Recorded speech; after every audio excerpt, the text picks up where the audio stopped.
বিদ্যুতে একসাথে জ্বলছে অর্ধশতাধিক বৈদ্যুতিক লাইট।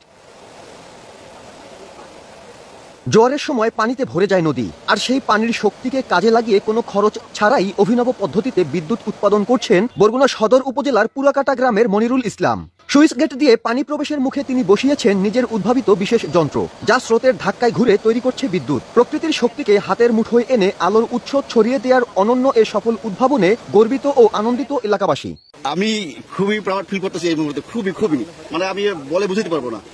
ওর দীর্ঘদিনের পরিশ্রম আল্লাহ নাম লইয়া খুব ভালোভাবেই সফল হয়েছে। সরকার যদি ওর পাশে থাকে বা কোনো সংস্থা বা যে কোনো বিত্তবান যদি এটা বাণিজ্যিক হিসাবে গ্রহণ করে, আমি মনে করি শুধু এই এলাকা না, সারা বাংলাদেশে আলোকিত হয়ে যাবে বিদ্যুতে। জোয়ার ভাটার স্রোতে কারেন্ট তো এরকমের তো মানে কম দেখা যায়, এরকমের তো আমি দেখি নাই আমার বয়সে।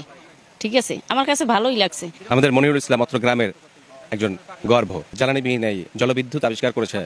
এটা আমি মনে করি বাংলাদেশের অনেক অনেক বিদ্যুৎ আবিষ্কারের মধ্যে অন্যতম। এই জলবিদ্যুৎ গ্রামের জন্য অনেক উপকার বয়ে আনবে। তরুণ যে প্রজন্মের যেটা লোক আছে তারাও আগ্রহী হবে যে এভাবেই জ্বালানি ছাড়া যে বিদ্যুৎ তৈরি করতে আছে, এবং আমার মনির চাচা এটা করে দেখাচ্ছে এবং সম্ভব কি অসম্ভব সেটা সে বাস্তবায়ন করছে।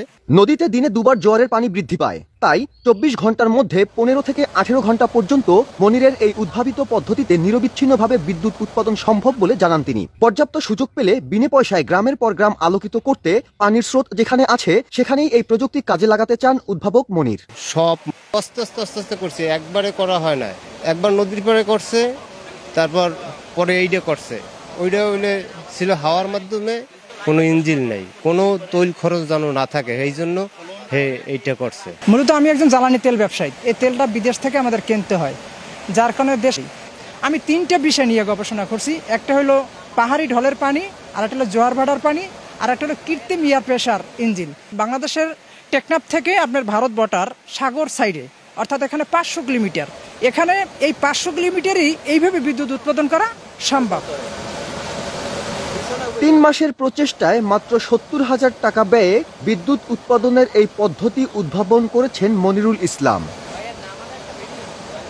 নামমাত্র খরচে প্রকৃতির শক্তিকে কাজে লাগিয়ে উৎপাদন করা হচ্ছে বিদ্যুৎ, আর সেই বিদ্যুতের আলোয় আলোকিত হচ্ছে গ্রাম।